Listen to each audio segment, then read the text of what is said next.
Wise Abigail.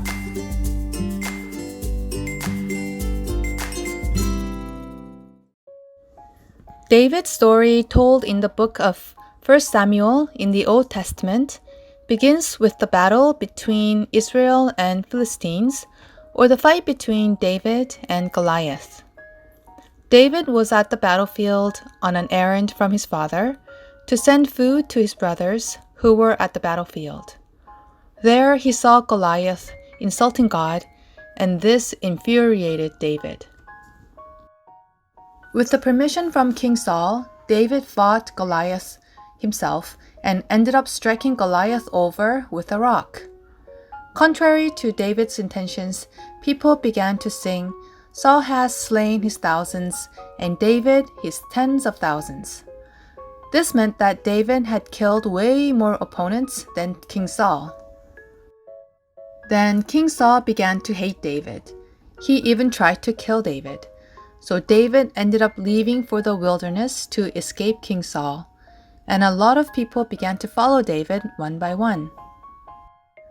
Life in the wilderness was difficult for David himself, but he never turned away those who sought for him.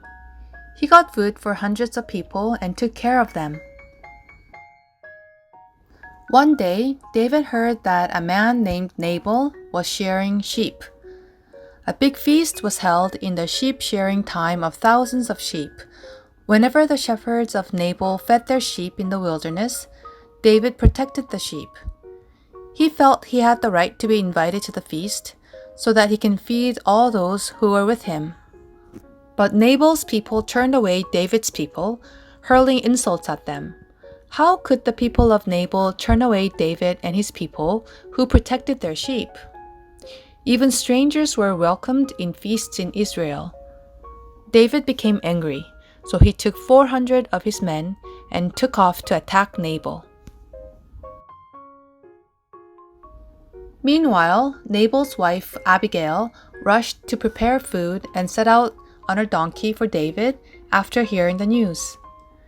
As soon as Abigail met David, she fell down in front of David's feet and said, "Will you avenge with your own hands because of my foolish husband? God will punish my foolish and rude husband. Are you not the one who will rule over this country?" David listened to Abigail and praised God. Thanks to the wise Abigail, David was able to feed the people he was with and spare himself of the bloodshed or having to avenge himself. When Abigail returned, Nabal was drunk, eating and drinking, not even aware of what had happened. The next morning, Abigail told Nabal what happened. Nabal was so shocked to hear that David had come to kill him. His heart failed him and he became like a stone. Then about 10 days later, the Lord struck him and he died. Foolish people are those who are selfish and think only about themselves and not those around them in need. On the other hand, wise people are those who value their relationships with others and take care of them. The Bible says that the path of the wicked or the foolish will be ruined, and that God blesses the path of the righteous and wise. What do you think? The story about Nabal and Abigail is the perfect example of that, right?